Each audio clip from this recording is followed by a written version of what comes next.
Le premier livre des Chroniques, chapitre 10. Les Philistins livrèrent bataille à Israël, et les hommes d'Israël prirent la fuite devant les Philistins, et tombèrent morts sur la montagne de Gilboa. Et les Philistins poursuivirent Saül et ses fils, et tuèrent Jonathan, Abinadab et Malkishoua, fils de Saül. L'effort du combat porta sur Saül. Les archers l'atteignirent et le blessèrent. Saül dit alors à celui qui portait ses armes, « Tire ton épée et m'en transperce, de peur que ces incirconcis ne viennent me faire subir leurs outrages. » Celui qui portait ses armes ne voulut pas, car il était saisi de crainte. Et Saül prit son épée et se jeta dessus. Celui qui portait les armes de Saül, le voyant mort, se jeta aussi sur son épée et mourut. Ainsi périrent Saül et ses 3 fils, et toute sa maison périt en même temps. Tous ceux d'Israël qui étaient dans la vallée, ayant vu qu'on avait fui et que Saül et ses fils étaient morts, abandonnèrent leur ville pour prendre aussi la fuite, et les Philistins allèrent s'y établir. Le lendemain, les Philistins vinrent pour dépouiller les morts, et ils trouvèrent Saül et ses fils tombés sur la montagne de Gilboa. Ils le dépouillèrent et emportèrent sa tête et ses armes. Puis ils firent annoncer ces bonnes nouvelles par tout le pays des Philistins à leurs idoles et au peuple. Ils mirent les armes de Saül dans la maison de leur Dieu, et ils attachèrent son crâne dans le temple de Dagon. Tout Jabès en Galaad, ayant appris tout ce que les Philistins avaient fait à Saül, tous les hommes vaillants se levèrent, prirent le corps de Saül et ceux de ses fils, et les transportèrent à Jabès. Ils enterrèrent leurs os sous le térébinthe à Jabès, et ils jeûnèrent 7 jours.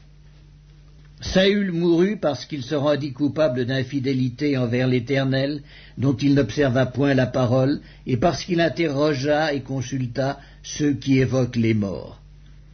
Il ne consulta point l'Éternel, aussi l'Éternel le fit mourir, et transféra la royauté à David, fils d'Isaïe. Le premier livre des Chroniques, chapitre 11. Tout Israël s'assembla auprès de David à Hébron en disant, « Voici, nous sommes tes os et ta chair. Autrefois déjà, même lorsque Saül était roi, c'était toi qui conduisais et qui ramenais Israël. L'Éternel ton Dieu t'a dit, tu paîtras mon peuple d'Israël, et tu seras le chef de mon peuple d'Israël. » Ainsi tous les anciens d'Israël vinrent auprès du roi à Hébron, et David fit alliance avec eux à Hébron devant l'Éternel. Ils joignirent David pour roi sur Israël, selon la parole de l'Éternel prononcée par Samuel. David marcha avec tout Israël sur Jérusalem, qui est Jébus. Là étaient les Jébusiens, habitants du pays. Les habitants de Jébus dirent à David, « Tu n'entreras point ici. » Mais David s'empara de la forteresse de Sion, c'est la cité de David.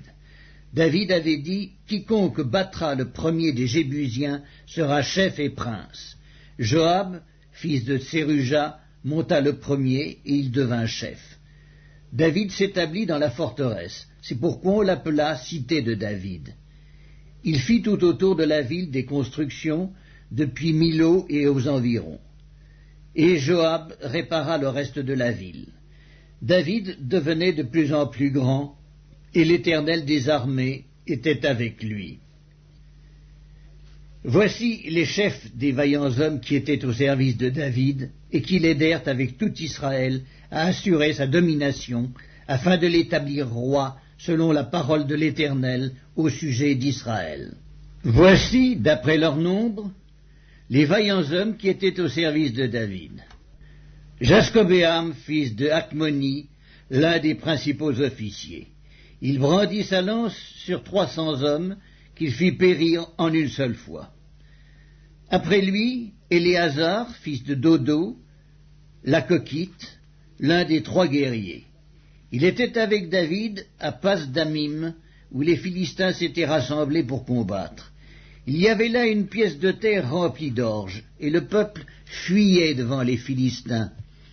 Ils se placèrent au milieu du champ, le protégèrent et battirent les Philistins. Et l'Éternel opéra une grande délivrance.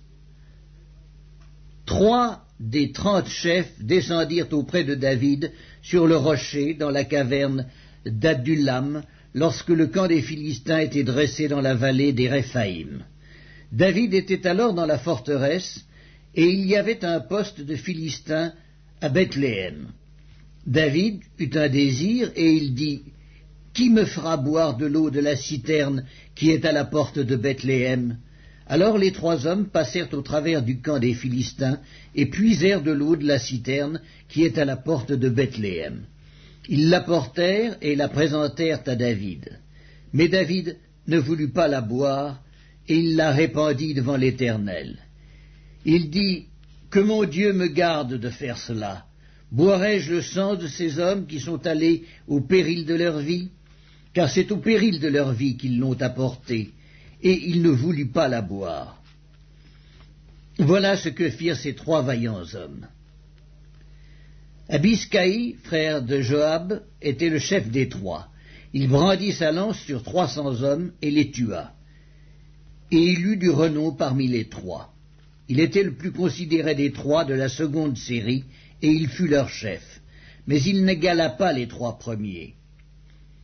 Benaja, fils de Jéhojada, fils d'un homme de Kabtsel, rempli de valeur et célèbre par ses exploits. Il frappa les 2 lions de Moab. Il descendit au milieu d'une citerne, où il frappa un lion un jour de neige. Il frappa un Égyptien d'une stature de 5 coudées, et ayant à la main une lance comme une anse souple de tisserand, il descendit contre lui avec un bâton, arracha la lance de la main de l'Égyptien, et s'en servit pour le tuer. Voilà ce que fit Benaja, fils de Jéhojada.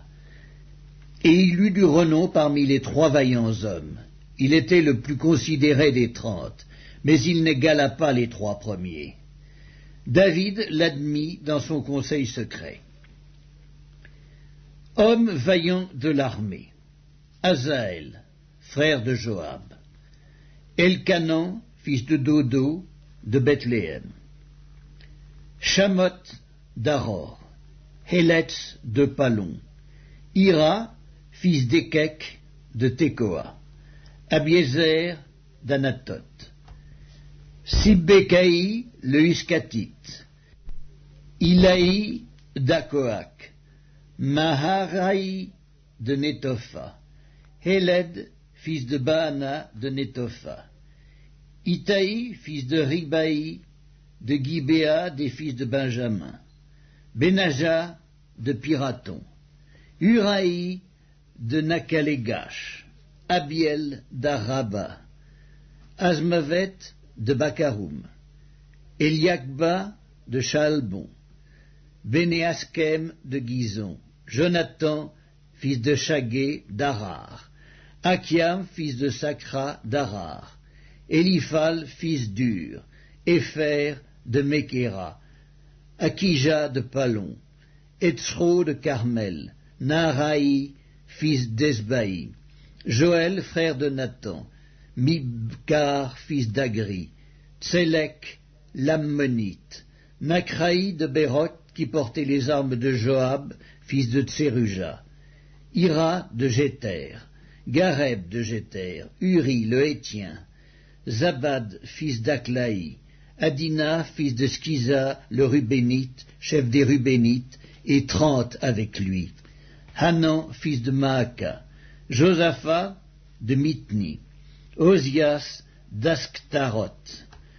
Shama et Jéhiel, fils de Hotam, d'Aroer.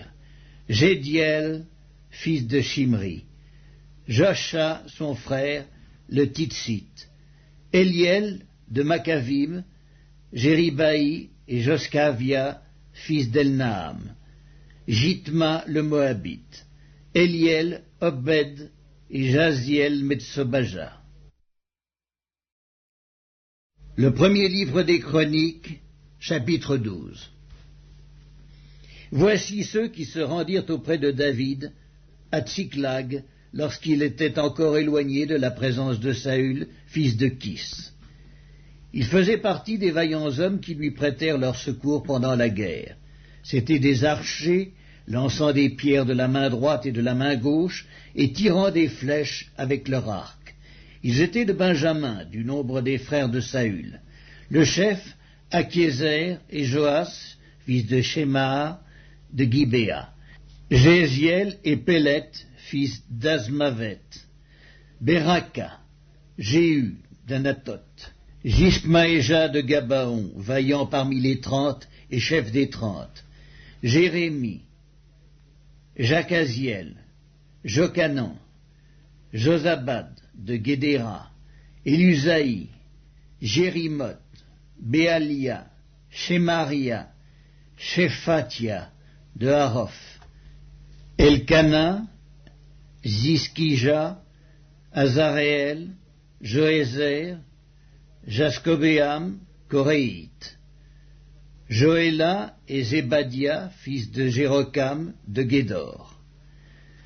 Parmi les Gadites, des hommes vaillants partirent pour se rendre auprès de David dans la forteresse du désert, des soldats exercés à la guerre, armés du bouclier et de la lance, semblables à des lions et aussi prompts que des gazelles sur les montagnes.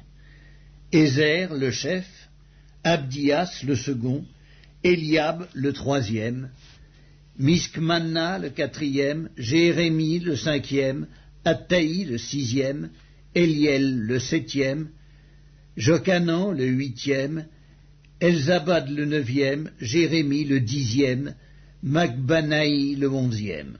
C'étaient des fils de Gad, chefs de l'armée. Un seul, le plus petit, pouvait s'attaquer à 100 hommes, et le plus grand à 1000.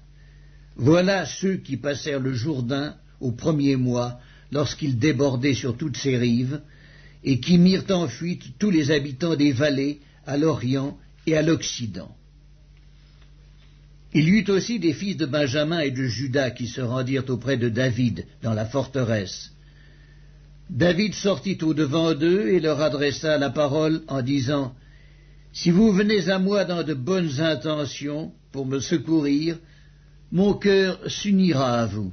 Mais si c'est pour me tromper au profit de mes ennemis, quand je ne commets aucune violence, que le Dieu de nos pères le voie et qu'il fasse justice. » Amasaï, l'un des principaux officiers, fut revêtu de l'esprit et dit « Nous sommes à toi, David, et avec toi, fils d'Isaïe. Paix, paix à toi et paix à ceux qui te secourent, car ton Dieu t'a secouru. » Et David les accueillit et les plaça parmi les chefs de la troupe. Des hommes de Manassé se joignirent à David lorsqu'il alla faire la guerre à Saül avec les Philistins. Mais ils ne furent pas en aide aux Philistins, car après s'être consultés, les princes des Philistins renvoyèrent David en disant « Il passerait du côté de son maître Saül, au péril de nos têtes. » Quand il retourna à Tsiklag, voici ceux de Manassé qui se joignirent à lui. Adnak, Josabad, Jédiaël, Mikaël, Josabad, Élihu et Tsiltaï, chefs des milliers de Manassé. Ils prêtèrent leur secours à David contre la troupe des pillards amalécites, car ils étaient tous de vaillants hommes, et ils furent chefs dans l'armée.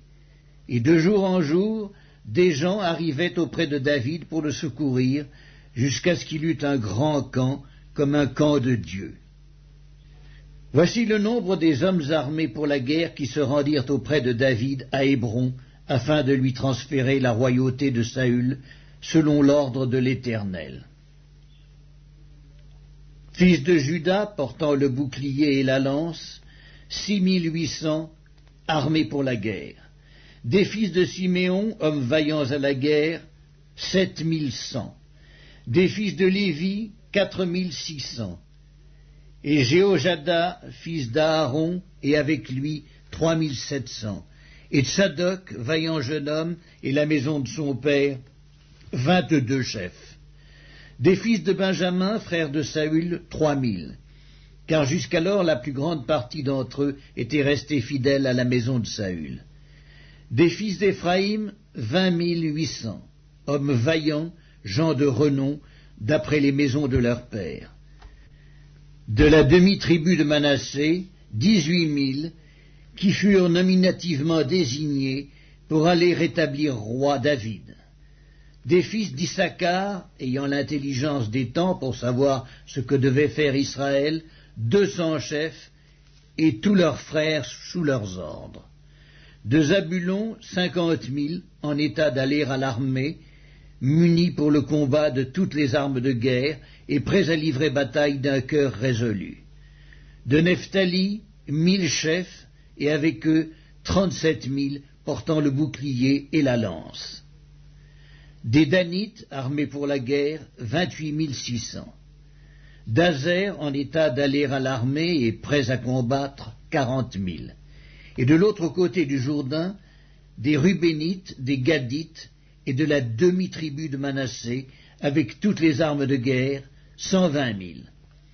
Tous ces hommes, gens de guerre, prêts à combattre, arrivèrent à Hébron en sincérité de cœur pour établir David roi sur tout Israël. Et tout le reste d'Israël était également unanime pour faire régner David. Ils furent là 3 jours avec David, mangeant et buvant, car leurs frères leur avaient préparé des vivres. Et même ceux qui habitaient près d'eux jusqu'à Issachar, à Zabulon et à Nephtali, apportaient des aliments sur des ânes, sur des chameaux, sur des mulets et sur des bœufs, des mets de farine, des masses de figues sèches et de raisins secs, du vin, de l'huile, des bœufs et des brebis en abondance, car Israël était dans la joie.